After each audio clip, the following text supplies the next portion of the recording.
Olá, bem-vindo ao canal Cripto SA, sou o José Grajal e estou aqui mais uma vez para falar com vocês sobre o mercado, dessa vez aqui com essas feridas aqui, oriundas de um acidente que eu sofri, tudo bem, nada muito sério, né? Mas eu prefiro estar aqui feio para falar com vocês sobre um assunto importante do que deixar de informá-los a respeito do que eu acho fundamental neste momento. Vale lembrar que vocês podem ler os nossos artigos que estão no Substack, estão divulgados os seus links em todas as redes sociais, incluindo Threads, X, Blue Sky e até o nosso canal público do Telegram.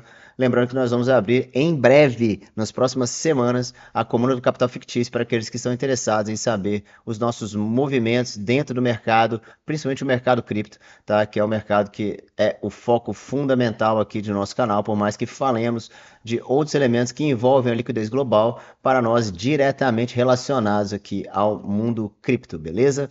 Tendo dito isso, vamos diretamente aqui para o gráfico do Bitcoin que, conforme vocês já sabem, nós havíamos colocado aqui patamares importantíssimos ah, para determinar se o Bitcoin estava de fato em um movimento de retomada de alta ou se corria o risco de, por exemplo, não estar sofrendo aqui com mais um rally de bear market, este assim mais forte de fato do que todos os outros últimos, ainda veja com um volume muito diminuto em relação ao volume de queda que tirou o Bitcoin de patamares importantes, né?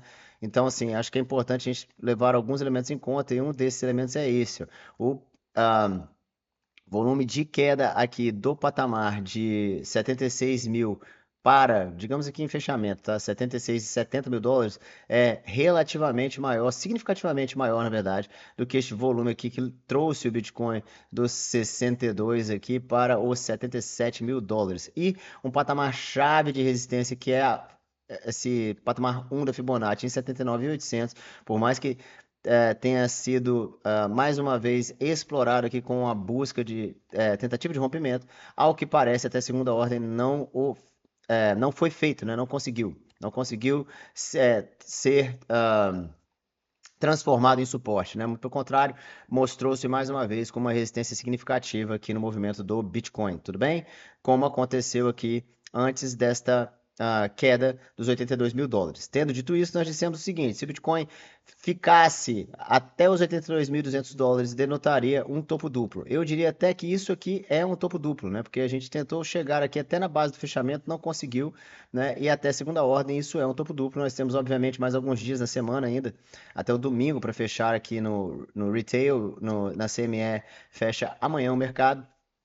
Mas se esse duplo for confirmado por baixo, se nós quisermos ser muito legais aqui, o Bitcoin tem, ó, aqui basicamente uma possível correção vindo até a região da 0,5 da Fibo, isso sendo extremamente agradável, tá? E nós, conforme vimos dizendo há bastante tempo, achamos que o fundo do mercado estará pelo menos aqui na base dessa região de demanda do mensal, tudo bem? Isso é o que nós acreditamos, mas não somos também ignorantes, não pensaremos que não podemos estar enganados e caso o Bitcoin de fato supere os 82.193 no semanal, né, será muito pouco provável que haja uma perpetuação de correção, tá? E aí sim, nós poderíamos falar sobre uma virada de um mercado de baixa, de médio e longo prazo, né? Para um mercado de alta. Ao mesmo tempo, veja, nós temos aqui, ó, que se nós encararmos o Bitcoin desde o seu topo histórico, né? Aqui desde topo duplo aqui, né? Do topo histórico, considerando alguns desvios, né? Como dentro de um canal de baixa, como dentro de um canal descendente, né? Este canal descendente tem como um alvo primário aqui o seu rompimento justamente os 81.756, né? Isso aqui nem é uma forçação de barra, tá, pessoal? Isso aqui, ó, se vocês pegarem aqui da base do canal até aqui, ó, e pegarem isso daqui e colocarem no ponto do rompimento, veja, estaremos exatamente ali. Foi exatamente o ponto em que o Bitcoin chegou. Então, mesmo que o Bitcoin sofresse alguma forma, passasse, né, por alguma forma de consolidação aqui e essa consolidação falhasse, nós ainda achamos que os pontos de suporte subsequentes serão esses daqui, ó, esses em azul fundamentais. Essas são regiões de clusters de volume aqui, basicamente áreas de valor altas, né? Nós temos value era high e value era low movimentos, né, dos ciclos do Bitcoin, e aqui seriam value era highs de todos esses movimentos, né? E aqui no caso, US$ 43.000 é um dos patamares que nós acreditamos ser fundamental para ser tomado como um possível suporte caso o Bitcoin venha a perpetuar o seu movimento de correção. Por outro lado, né, obviamente, acima de 82.200, acima aqui deste patamar de 81.800, né, o Bitcoin teria assim sim a possibilidade, né, de perpetuar este movimento de alta. Por exemplo, se passasse aqui dos 81.800, poderia chegar aos US$ 95.000 e a essa altura eu já poderia dizer que o bear market estaria acabado. Nós temos um outro elemento importante que é esse aqui, ó. Esse aqui são as médias móveis simples de 50 e de 200 períodos. E como podemos ver, o Bitcoin aqui está sofrendo com a resistência da média móvel simples de 50 períodos.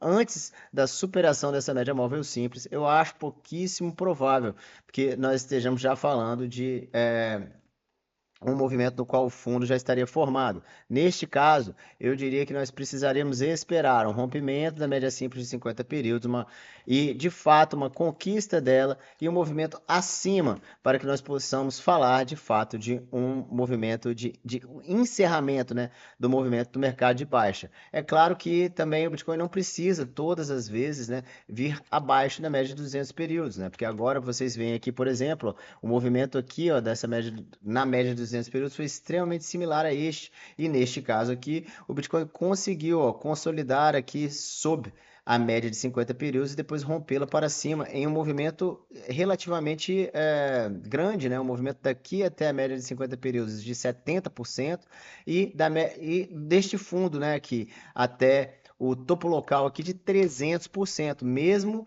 tendo sofrido uma correção que chegou aqui, ó, deste último topo, né, desse topo referência, uma correção que chegou a 72%, né, ou seja, o Bitcoin havia passado por um movimento de alta extremamente significativo, tá? Passou por um movimento de alta aqui, ó, da casa dos 11.000%, tá? Fez uma correção aqui, ó, de basicamente 83%. Depois dessa correção, fez um movimento de 300% e uma correção de 70%, né? Então, assim, são grandes movimentos aos quais o Bitcoin está sujeito. E esses movimentos, eles podem se repetir, não obviamente com as mesmas porcentagens, à medida que nós estamos falando aqui de dimensões de valor muito maiores, mas de uma forma ou de outra, o que nós podemos dizer? Podemos dizer que pode haver um movimento de rompimento até da média de 50 períodos por bastantes semanas e mesmo assim haver uma correção posterior. Não existe regra, mas que antes do rompimento dessa média, nós não podemos falar, né, de um mercado recuperado devidamente, tá? Tendo dito isso, se nós vamos aqui ao DXY rapidamente, tá? O DXY já por sua vez está retomando, tá? A média simples de 50 períodos no semanal, o que é extremamente negativo no que se refere à continuidade do movimento do Bitcoin, porque ao contrário, né, do Bitcoin, se a gente houver a coincidência do Bitcoin fechar abaixo da média simples de 50 períodos, enquanto o DXY fecha acima, né, as regras funcionam da mesma forma.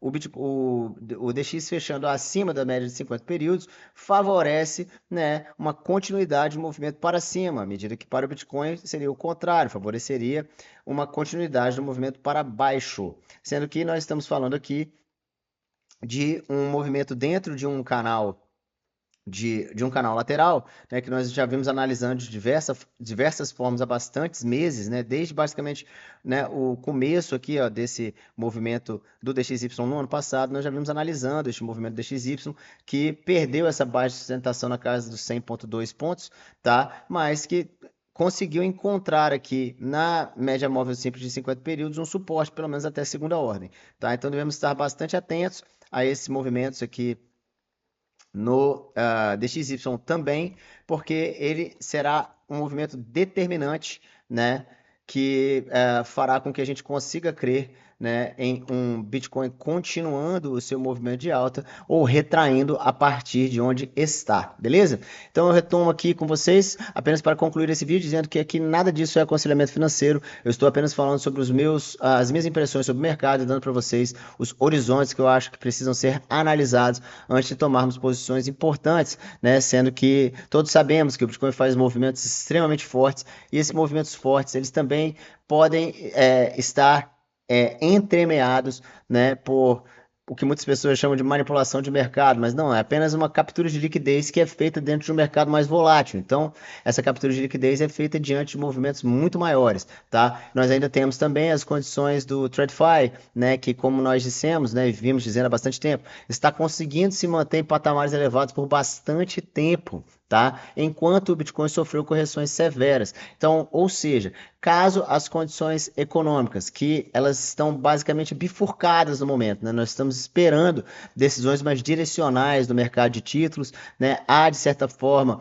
um afrouxamento seletivo, né, no mercado norte-americano que passa agora por um momento de decisão seríssimo, né, com todos os índices vindo de forma ambígua, sem que nós saibamos se o Banco Central americano vai, por exemplo, subir juros na sua próxima reunião. Temos Jackson Hole vindo por perto aí, e nós falamos sobre isso no artigo que escrevemos ontem para o Substack. Então leiam esse artigo, entrem no nosso grupo fechado, tá? Aliás, no nosso grupo aberto, né? E caso queiram e caso sintam-se impelidos, entrem futuramente, em breve, no nosso grupo fechado.